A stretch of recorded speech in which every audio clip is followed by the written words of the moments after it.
Alhamdulillah, thumma alhamdulillahi rabbil alamin. Wassalatu wassalamu ala rasulillah. Assalamu alaikum warahmatullahi wabarakatuh. Mga kapatid sa pananampalataya, maganda po ang paksa natin sa araw na ito. Alin ang mas mapanganib? Sa kalaban na tao o sa kalaban na demonyo? Ito po ang ating paksa. At ito ang mga punto na ating tatalakayin. Number 1, mga kahalagahan ng isti'adha. Number 2, ano ang ibig sabihin ng isti'adha? Number 3, bakit ang demonyo ay tinawag na shaitan? Number 4, ang kahulugan ng ar-rajim. Number 5, Bismillah ba ang unang aya ng Al-Fatiha? Ito po at ng iba pa ang mga punto na ating bibigyan ng linaw sa mga sandali na ito. Sige po at hindi natin magpaligoy-ligoy pa. Unang punto, ano ba ang mga kahalagahan ng isti'adha? Para po sa detalyado ding pagpapaliwanag tungkol sa isti'adha, ay mayroong mahalagang bahagi ito na natalakay na po sa mga nakaraan natin na episode. I-type lamang po sa YouTube ang Islamic Information Services Episode 41. Natalakay doon itong isti'adha. Na ngayon ay tatalakayin pa rin natin dito bilang karagdagan sa ating paksa ngayon. Ibig sabihin po ng isti'adha, yun bang magpapakupkup ka sa Panginoong Allah, magpapaproteksyon ka sa Panginoong Allah laban kay Satanas na isinumpa? Yaon bang bibigkasin mo ang A'udhu billahi minas shaitanir rajim na ang kahulugan ay ako ay nagpapakupkup sa Allah laban kay Satanas na isinumpa? Ang tawag rito isti'adha. Pagpapakupkup sa Allah kapag may naisip kang masama, inudyukan ka ng masama, mayroon kang naalala bigla ng mga mahahalay na eksena, bigkasin mo kaagad, A'udhu billahi minas shaitanir rajim, para maitaboy ang mga udyok ni Satanas. Okay. Mga kahalagahan ng isti'adha, unang punto nating tatalakayin. Number 1 po na kahalagahan nito ay nililinis ng isti'adha ang bibig mula sa mahahalay na salita na pinahintulutan o binigkas ng bibig. Pangalawa, dinadalisay rin ng isti'adha ang bibig at inihahanda ang bibig sa pagbibigkas sa mga banal na salita ng Allah sa Quranul Karim. Bago bigkasin ng anumang verse ng Quran ay dadalisain muna natin ang ating bibig at tayo ay magpapakupkup sa Allah laban kay Satanas na isinumpa at bibigkasin natin ang isti'adha. Bibigkasin natin ang A'udhu billahi minas shaitanir rajim. Pangatlo, na halaga ng isti'adha. Dagdag pa. Kinakailangan ang isti'adha sa paghahangad sa tulong ng Allah at sa pagkilala sa kakayanan ng Allah na gawin ang lahat, lalo na ang humingi ng proteksyon laban sa demonyo. Pang-apat, pinapatutuhanan din ng isti'adha ang kababaan, kahinaan at kawalang kakayanan ng tao na harapin ang kalaban ng kanyang demonyong kalooban, na tanging ang Allah lamang na siyang lumikha sa kalaban na ito ang may kakayanang tumaboy at tumalo. Para po sa inyong kaalaman mga kapatid sa pananampalataya, ang kalaban na ito, tinutukoy po natin si Satanas, ay hindi po tumatanggap ng kabaitan. Hindi katulad ng kalaban na tao. May 3 ayat or verses sa Quran na nagpapatutuo sa katotohanan ito. Ganun din na sinabi ng Allah subhanahu wa ta'ala, Ba'da, A'udhu billahi minas shaytanir rajim, Inna ibadi laysa laka alayhim sultan, wa kafa birabbika wakila. Chapter 17, verse 65, Quranul Karim. Katotohanan, para sa aking mga alipin na nananampalataya, ikaw, meaning ikaw o Satanas, ay walang kapangyarihan o karapatan sa kanila. Ibig sabihin po, ang kaya lang himukin ni Satanas ay ang mga walang sampalataya, mga sumusway sa Allah. Pero sa mga mananampalataya, hindi kaya ni Satanas. Ulitin natin, basahin natin yung 1765.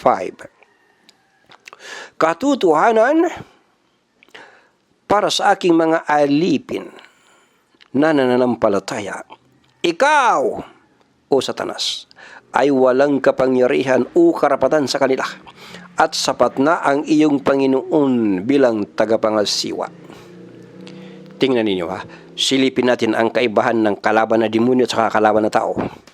Dapat nating sabihin dito na ang mga nananampalataya na silang mga minsan pinapatay ng mga kalaban na tao.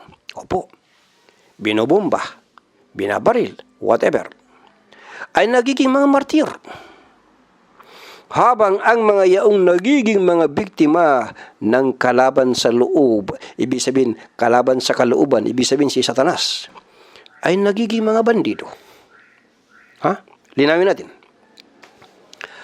Ang mananampalataya na ang kanyang kalaban ay tao, kapag pinuksa siya, pinatay siya, yung mananampalataya nagiging martir. Ang gantimpala ay paraiso. Pero ikaw na tao na ang kalaban mo demonyo, kapag ikaw ay kanyang nahatak sa gawain ng mga makasalanan, ibig sabihin natalo ka niya, nagapi ka niya, hindi ka martir, kundi ikaw ay nakagawa ng kasalanan na itutupok sa iyo sa apoy. Magkaiba ang dulot ng kalaban na tao tsaka kalaban na demonyo. Dagdag pa, ang mga mananampalataya na nalulupig ng mga nakikita na kalaban na katulad ng mga walang sampalataya, mga kufar, mga musrikun, mga idolaters, mga munafikun, mga pretenders na Muslim. Ang mga mananampalataya na nalulupig ng mga nakikita na kalaban, tao, mula sa mga kufar, musrikun, munafikun, ay nagkakamit ng gantimpala. Si mananampalataya nagkakamit ng gantimpala, samantalang ang mga yaong nagagapi ng kalaban sa loob, meaning si Satanas, ay nagkakamit ng kasalanan at nagiging ligaw at tutupukin sa impyerno. Ganoon kaibahan. Sa dahilan po na nakikita ni Satanas ang tao, samantalang hindi po nakikita ng tao si Satanas, ay nababagay na ang mga mananampalataya ay magpakupkup laban kay Satanas. Magpakupkup kanino? Magpakupkup sa yaong hindi nakikita ni Satanas, na walang iba kundi ang Panginoong Allah subhanahu wa ta'ala. So hindi natin nakikita si Satanas, pero hindi rin nakikita ni Satanas ang Allah. So dahilan sa hindi natin nakikita na kalaban si Satanas, kailangan tayo ay magpakupkup, tayo ay humingi ng proteksyon sa Panginoon na hindi nakikita ni Satanas. Ang isti'adah ay isang paraan ng paglapit sa Allah at pagpapakupkup sa Allah laban sa mga kasamaan ng bawat nilikha na masama. Punto numero 2. Ano ang ibig sabihin ng isti'adah? Na ipaliwanag natin ito ng buo doon sa episode 41. Ipapaliwanag natin dito, dagdag. Ang pinaigsi na kahulugan ng isti'adah ay yaong pagbigkas sa Arabic ng ako ay nagpapakupkup sa Allah laban kay Satanas na isinumpa. A'udhu billahi minas shaitanir rajim. Ito yung isti'adah. Binibigkas kapag nakaisip ka ng masama, biglang nag-flashback sa iyo ang mga eksena ng mga mahahalay, or bigla kang inudyo ka ni Satanas na gumawa ng ganitong masamang gawain, at iba pa, bibigkasin mo ang isti'adah. Ang pinaigsi na kahulugan ng isti'adah ay ang pagbigkas ng ako ay nagpapakupkup sa Allah laban kay Satanas na isinumpa. Yan ang pinaigsi na kahulugan. Ang kumpletong kahulugan nito ay ganito. Ako ay nagpapakupkup sa Allah laban kay Satanas na isinumpa, upang itong Satanas na isinumpa ay mahadlangan sa pagpapasama sa aking mga pangrelihiyon at pangmakamundong gawain, o sa pag-aantala sa akin sa pagtataguyod sa kung anong ipinag-uutos sa akin ng aking Panginoon, o sa pag-aakay sa akin tungo sa kung anong ipinagbabawal sa akin ng aking Panginoong Allah. Yan po ang komprehensibong pagpapaliwanag. Tunay na tanging ang Allah ang may kapangyarihan, may kakayanan na hadlangan ang kasamaan ni Satanas na salangin ang inapo ni Adam. Inapo ni Adam meaning sangkatauhan. Ito ang dahilan kung bakit pinapahintulutan tayo ng Panginoong Allah na maging hindi mahigpit at maging mabait sa masamang tao, upang ang kanyang likas na bait ay maaring magpapigil sa kanya sa kasamaan na kinasasadlakan sa kanya. Subalit ay inoobliga tayo ng Allah na magpakupkup sa kanya mula sa kasamaan ni Satanas, sapagkat ito ay hindi tumatanggap ng suhol, ni hindi ito nababago ng kabaitan, dahil sa ito ay lubos na masama. Kung kaya't tanging siya lamang, ang Panginoong Allah lamang, na lumikha kay Satanas, ang makakapigil sa kasamaan ni Satanas. Kaya nagpapakupkup tayo sa Allah, dahil ang Allah lamang ang may kapangyarihang pumigil kay Satanas.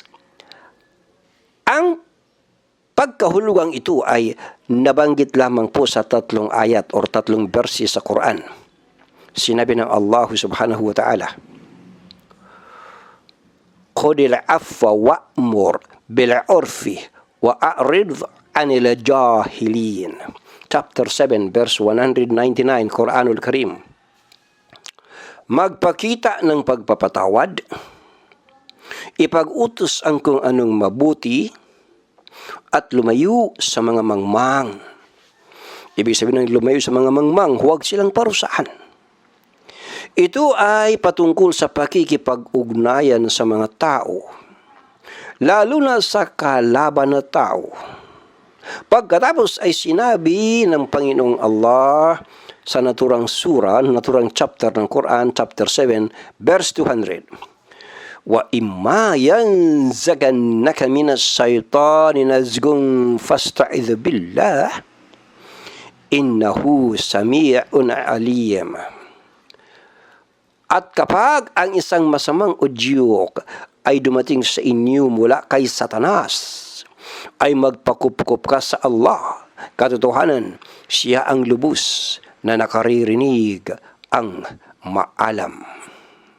Ibig sabihin, kapatid, magkaiba ang approach natin sa kalaban na tao na nakikita natin at sa kalaban na demonyo na hindi natin nakikita. Ang kalaban na tao ay may likas na kabaitan na pwede mong magising ang kanyang kabaitan sa pamamagitan ng kabaitan mo sa kanya. Ngunit ang kalaban na demonyo ay walang likas na kabaitan kundi puro kasamaan. Sinabi pa ng Panginoong Allah subhanahu wa ta'ala, idfa' billati hiya aksanu sayyi'ah nahnu a'lamu bima yasifun. Palitan mo ang masama ng iyong mas mainam. Kabisado namin ang mga bagay na kanilang sinasambit. Opo. Dagdag pa, chapter 23 verse 97. وَقُلْ رَبِّي أَعُوذُ بِكَ مِنْ هَمَزَاتِ الشَّيَاطِينِ. Chapter 23 verse 97. At sabihin mo, aking Panginoon, ako ay nagpapakupkup sa iyo laban sa mga udyok ng shayatin. Ibig sabihin ng shayatin, plural ng shaitan, mga demonyo. Kapag po kalaban ng demonyo, ay magpapakupkup ka o magpapaproteksyon ka sa Allah dahil mas matindi na kalaban ang hindi mo nakikita. Dagdag pa na sinabi ng Allah, وَأَعُوذُ بِكَ رَبِّ أَن يَحْضُرُونَ. Chapter 23 verse 98, Quranul Karim. At nagpapakupkup ako sa iyo, aking Panginoon, baka sila ay makalapit sa akin. Dagdag pa ay sinabi ng Allah, chapter 41 verse 34, وَلَا تَسْتَوِي الْحَسَنَةُ وَلَا السَّيِّئَةُ idfa' billati hiya aksanu fa'idha alladhi bainaka wa bainahu adawatun ka'annahu waliyyun hamim. Hindi magkatulad ang mabuting gawa at ang masamang gawa. Iwaksi ang kasamaan sa pamamagitan ng gawaing mabuti. Sanhi nito, siya na may namamagitang galit sa iyo ay magiging tila isang matalik na kaibigan. Kapag po ang kalaban ay tao at kapag pinakitaan mo siya ng kabaitan, ay pwedeng matangay mo ang kanyang likas ng damdaming kabaitan at maaring magiging mabait din siya sa iyo at baka makaibigan mo pa. Chapter 41 verse 35. وَمَا يُلَقَّاهَا إِلَّا الَّذِينَ صَبَرُوا وَمَا يُلَقَّاهَا إِلَّا ذُو حَظٍّ عَظِيمٍ. Ngunit walang ginagawaran nito maliban yaong mapagtiis, ibig sabihin mapagsabar. At walang ginagawaran nito maliban ang isang nag-aangkin ng malaking bahagi ng kabutihan.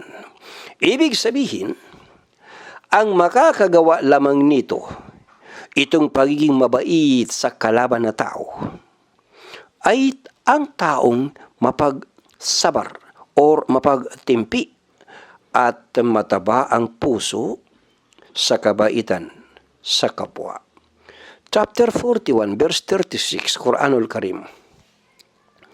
وَإِمَّا يَنْزَغَنَّكَ مِنَ الشَّيْطَانِ نَزْغٌ فَاسْتَعِذْ بِاللَّهِ إِنَّهُ هُوَ السَّمِيعُ الْعَلِيمُ. 41:36. At kung may dumating sa iyo mula kay Satanas, na isang masamang udyok. Magpakupkup ka sa Allah. Katotohanan, siya ang lubos na nakaririnig ang maalam.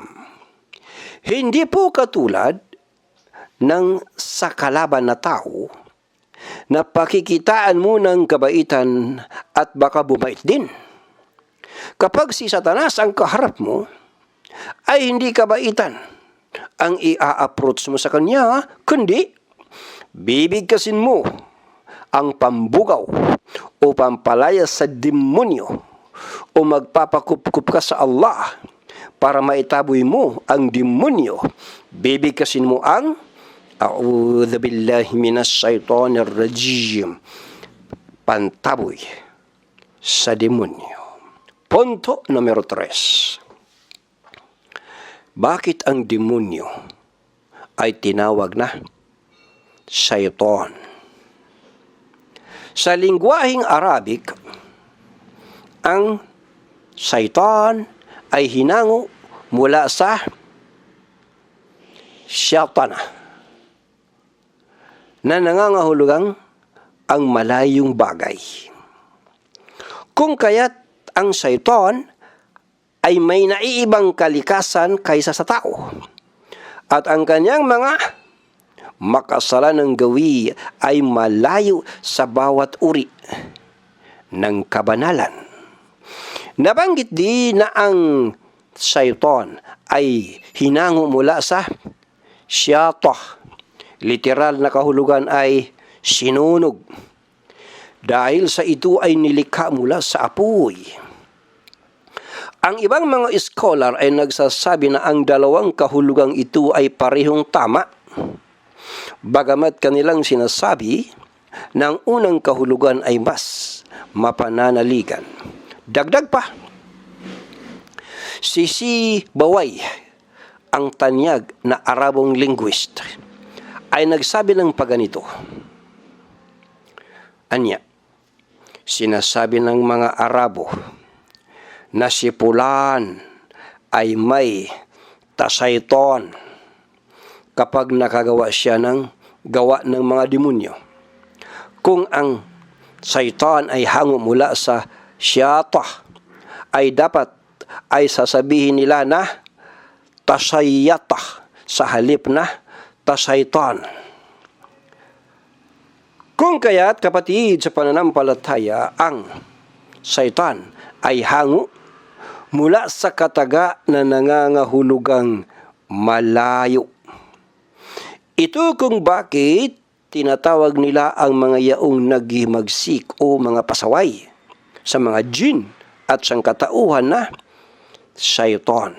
Sinabi ng Panginoong Allah subhanahu wa ta'ala, وَكَذَلِكَ جَعَلْنَا لِكُلِّ نَبِيٍّ عَدُوًّا شَيَاطِينَ الْإِنسِ وَالْجِنِّ يُوحِي بَعْضُهُمْ إِلَى بَعْضٍ زُخْرُفَ الْقَوْلِ غُرُورًا. Chapter 6, verse 112. At ganyan nga kami gumagawa para sa bawat propeta ng kaaway, mga demonyo sa lipon ng sangkatauhan at jin, na nagbibigay sigla sa isa't isa sa pamamagitan ng pinalamutiang salita na nakapanlilinlang. Ibig sabihin ng pinalamutiang salita ay yaon bang mga salita na kaaya-aya sa pandinig, deceptive, akala mo magandang-maganda, yung pala ililigaw ka. Halimbawa, ni Iblis kina Adam at Eva, na kumain sila sa ipinagbabawal na prutas sa paraiso para raw sila ay maging mga immortal. Ay naniwala naman ang dalawa tungong kapahamakan. Isa pa na isinasaad ng verse ay, kung may demonyo sa mga jin, ay mayroon ding mga demonyo sa sangkatauhan na mga gumagamit ng matatamis at papanlinlang na salita para iligaw ang tao. Bilang karagdagan pa na katibayan tungkol sa demonyong jin at demonyong tao, ang musnad ni Imam Ahmad, nawa kahabagan siya ng Allah, ay nakapagtala na si Abu Dhar, nawa kalugdan siya ng Allah, ay nagsabi na ang sugo ng Allah sallallahu alaihi wasallam ay nagwika, Ya Aba Dharrin, ta'awwadh billahi min syayatinil insi wal jin. O Abu Dhar, magpakupkup ka sa Allah laban sa mga demonyo ng sangkatauhan at ng mga jin. Ang tanong, meron ba talagang demonyong tao? Pasagutin natin ang isang hadith. Sinabi ni Abu Dhar, tinanong ko siya, meaning tinanong niya ang propeta sallallahu alaihi wasallam, meron bang demonyong tao? Sinabi niya, sumagot ang propeta sallallahu alaihi wasallam, oo. Source natin, Ahmad, Volume 5, Hadith 178. Dagdag pa, naitala sa Sahih Muslim na si Abu Dhar ay nagsabi na ang sugo ng Allah sallallahu alaihi wasallam ay nagwika, yaqta'u salatal mar'atu wal himar wal kalbul aswad. Ang babae, ang asno, ibig sabihin ng asno yung maliit na kabayo. Ulitin, ang babae, ang asno at ang asong itim ay nakakaputol ng salah. Ibig sabihin, nakakapagpa-invalidate or nakakasira ng sala kung dadaan sila. Sino yung sila? Adult na babae, asno, at saka asong itim. Dadaan sa harapan ng mga yaong nagsasala nang walang sutra o walang bagay na inilalagay sa harapan kapag nagsasala bilang pangharang sa mga tatawid na nagsasala. Sinabi ni Abu Dhar, sinabi ko, ano ang kaibahan ng asong itim at ng pula o dilaw na aso? Sumagot siya, meaning sumagot ang propeta sallallahu alaihi wasallam, Al-kalbul aswadu, shaitan. Ang asong itim ay demonyo. Aha. Authentic na hadith, Sahih Muslim, Volume 1, Hadith 365. Meaning, pati na sa mga hayop ay may demonyo or niluluko ba ng demonyo. Dagdag pa, nakatibayan na maging sa mga hayop ay may demonyo o niluluko ba ng demonyo ay naitala ni Ibn Jarir at-Tabari, nawa kahabagan siya ng Allah, na si Umar bin Al-Khattab, nawa kalugdan siya ng Allah, ay sumakay minsan sa isang napakalaking kamelyo na nagsimulang magpatuloy ng mayabang. Pinapalo ni Umar ang hayop, ngunit ang hayop ay nagpatuloy sa paglalakad sa mayabang na kilos. Bumaba si Umar sa hayop at sinabing, sumpa man sa Allah, kinarga mo ako kay Satanas. Hindi ako bumaba rito hanggat di ko naramdaman sa aking puso ang kakaiba. Meaning, damang-dama ni Umar, kalugdan na siya ng Allah, ang demonyong vibration mula sa sinasakyang kamelyo. Ang hadith na ito ay may mapagkakatiwalaang pagkakarugtong-dugtong na ulat ng mga tagapagsalaysay. Meaning, sahih or authentic po ang hadith na ito. Punto numero 4. Ang kahulugan ng ar-rajim. Ang common na pagkakaintindi ng mga Muslim sa ar-rajim ay binato. Binato, binabato, ganyan. Pinukol. Ang paliwanag dito sa ating ginagamit na reference, Tafsir Ibn Kathir, ang ar-rajim ay nangangahulugang ang pagiging itiniwalag sa lahat ng uri ng kabanalan. Sinabi ng Allah, chapter 67, verse 5, Quranul Karim, وَلَقَدْ زَيَّنَّا السَّمَاءَ الدُّنْيَا بِمَصَابِيحَ وَجَعَلْنَاهَا رُجُومًا لِلشَّيَاطِينِ 67:05. At katiyakan, aming pinalamutian ang pinakamalapit na kalangitan ng mga lampara, meaning mga bituin. At aming ginawa mula sa mga ito, mula sa mga lampara, mula sa mga bituin, ang anumang pamuksa na ipinanghahagis, ibinabato sa mga demonyo, at aming inihanda para sa kanila ang parusa ng naglalagablab na apoy. Meaning, ang stars o mga bituin ay mga lampara or mga ilawan sa kalangitan.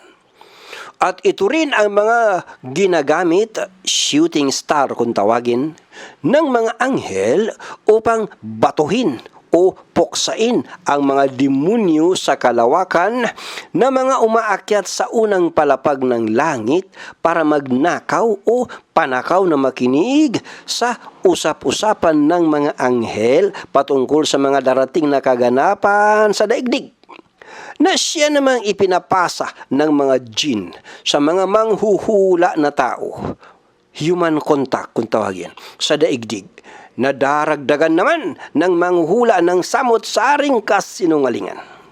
Bilang mga dagdag na katibayan ay basahin natin ang mga sumusunod na mga verses ng Quran. Chapter 37, verse 6, Quranul Karim. Inna zayyanna as-samaa ad-dunya bizinatinil kawakib. Ibig sabihin, chapter 37, verse 6, katotohanan, aming pinalamutian ang kalangitang pinakamalapit sa daigdig ng palamuti ng mga bituin.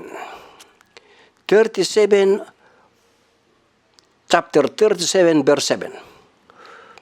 وَحِفْظًا مِنْ كُلِّ شَيْطَانٍ مَرِيَدٍ. At ito ay aming pinangangalagaan laban sa bawat mapaghimagsik na demonyo. 37:08.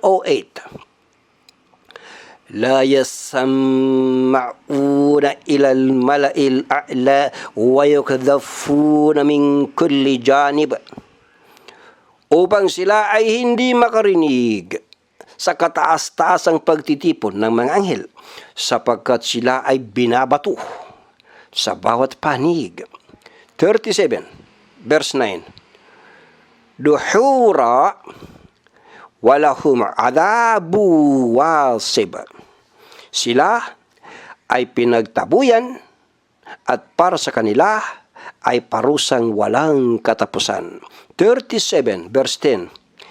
Illa man qatifal qatfata fa'atba'ahu shihabun thaqib. Maliban sa sinumang nang aagaw ng ilang salita sa pamamagitan ng pagnanakaw, ngunit sila ay tinutugis ng isang nagniningas na apoy, tumatagos sa tindi ng liwanag. Ibig sabihin, panakaw na nakikinig ang mga jin ng impormasyon mula sa usapan ng mga anghel patungkol sa kung ano ang mga future events sa daigdig, ay pinagbabato sila sa pamamagitan ng mga naglalagablab na apoy na kung tawagin natin ay shooting stars or bulalakaw sa Tagalog.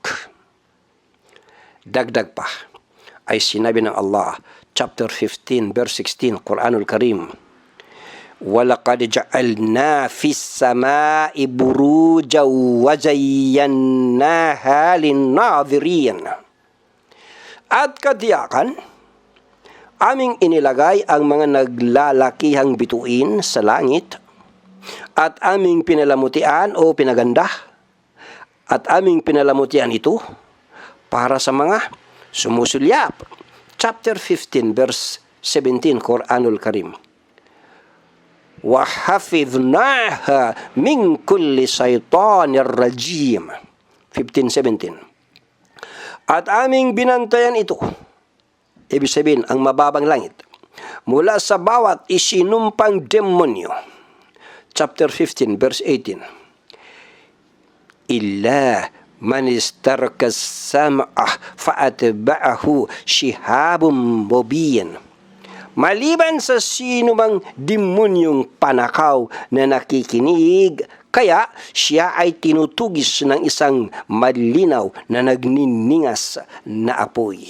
Meaning, ang mga demonyo na nagnanakaw ng impormasyon sa pamamagitan ng panakaw na pakikinig sa mga usapan ng mga anghel sa unang palapag ng kalangitan, ay binabato sila. Sa salitang Arabic, rajim, binabato sila. Binabato sila ng mga nagliliyab na apoy. Kung tawagin natin mga shooting stars, mga bulalakaw. May maraming katulad niyan na mga ayat, mga verses. Nabanggit din na ang rajim ay nangangahulugang ang taong nananapon o nagpapaulan ng mga bagay or nambabato, dahil ang demonyo ay nananapon ng mga pagdududa at masasamang isipan sa puso ng mga tao. Pero ang unang kahulugan ay mas kilala at tumpak. Punto numero 5. Bismillah, ang unang aya ng Al-Fatiha.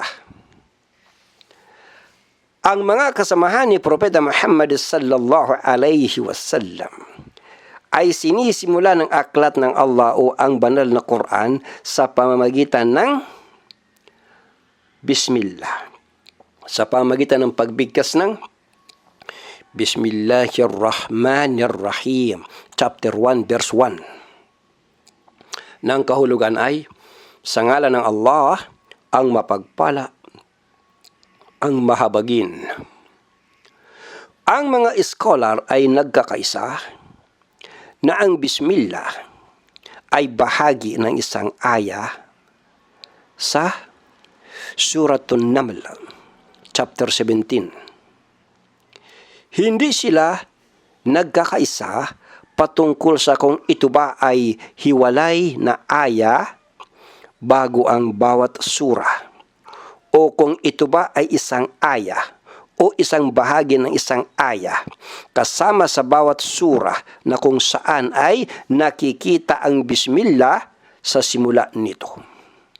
Naitala din ni Ad-Daraqutni, kahabagan na siya ng Allah, ang isang hadith mula kay Abu Hurairah, kalugdan na siya ng Allah, mula sa propeta sallallahu alaihi wasallam, na sumusuporta sa hadith na ito ni Ibn Khuzaimah. Ganun din na kaparihong mga salita ay iniukol kina Ali, Ibn Abbas at iba pa, kalugdan nawa sila ng Panginoong Allah. Source natin, Ad-Daraqutni, Volume 1, Hadith 303 at saka Hadith 306. Ang opinion na ang Bismillah ay isang aya or verse o panimulang aya or verse sa bawat surah, maliban sa Al-Bara'ah, chapter 9, ay iniukol kina mga kasamahan ni Muhammad sallallahu alaihi wasallam, mga sahaba, kina Ibn Abbas, Ibn Umar, Ibn Az-Zubair, Abu Hurairah, at Ali. Nawa, kalugdan sila ng Allah. Ang ganitong opinion ay iniukol din sa mga tabi'in na sina Ata,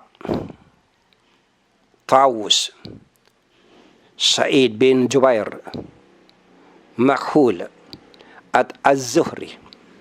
Nawa kalugdan sila ng Allah. Ito rin ang pananaw ni na Abdullah bin al-Mubarak, Ash-Shafi'i, Ahmad bin Hanbal. Sa isang ulat mula sa kanya, Ishaq bin Rahway at Abu Ubaid al-Qasim bin Salam. Nawa kalugdan, kahabagan sila ng Allah. Sa ibang banda, sina Malik, Abu Hanifah at iba pang mga tagasunod, nawa kahabagan sila ng Allah, ay nagsabi na ang Bismillah ay hindi isang ayah sa Al-Fatiha o sa saan mang surah. Si Daud ay nagsabi na ito ay isang hiwalay na ayah sa simula ng bawat surah, hindi bahagi ng surah mismo.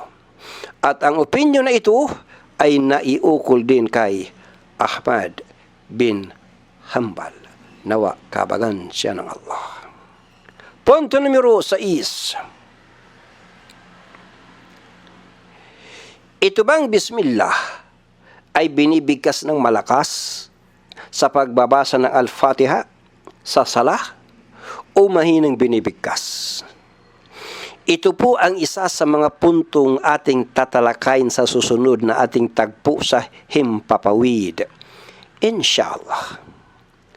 Lagi pong pinagtatalunan yan ng kamusliman tungkol sa kung malakas ba, nabibigkasin o mahina lang, nasasambitin ang basmala sa Al-Fatiha kapag nagsasalah. Para hindi na po nagtatalo-talo ang mga kapatiran na minsan ay nauuwi pa sa pisikal na awayan, ay mapag-aalaman po natin yan sa susunod na bahagi ng ating lecture, insyaallah. Paalala lamang po, ang atin pong lecture na ito ay Quran Tafsir at hindi po ito tafsir ng inyong abang lingkod. Hindi po ito tafsir ni Salim Gimba, kundi ito po ay tafsir ni Shaykh Ibn Kathir. Naway kahabagan siya ng Allah subhanahu wa ta'ala. Ang trabaho lamang po natin sa programang ito ay mailahad sa sambayanang kamusliman ang tafsir Ibn Kathir sa pinakamalinaw at pinakamadali maunawa ang paglalahad. Simplified na paglalahad. Naway gantimpalaan tayong lahat na nakikinig ng dagdag pang kaalaman tungkol kaligtasan. Allahumma amin. At dito po nagtapos ang ating lecture. Basahin po natin ang dua, panalangin, na binibigkas sa tuwing matapos magtipon-tipon ang kamusliman. Tayo po ay nagtipon-tipon sa Himpapawid. Opo. Ang dua na ito ay sa hangad na patawarin nawa ng Allah ang kung anuman ang mga pagkakamali na nabigkas o nagawa natin sa oras ng pakikinig, sa oras ng pagpupulong. Ito pang binibigkas. Subhanakallahumma wa bihamdika ashhadu an la ilaha illa anta astaghfiruka wa atubu ilaik. Na ang pakahulugan nito ay ang luwalhati ay sa iyo, O Allah, at ang papuri ay sa iyo. Ako ay sumasaksi na walang Diyos na dapat sambahin maliban sa iyo. Hinihingi ko po ang iyong pagpapatawad at ako ay nanunumbaling sa iyo sa pagtatawbah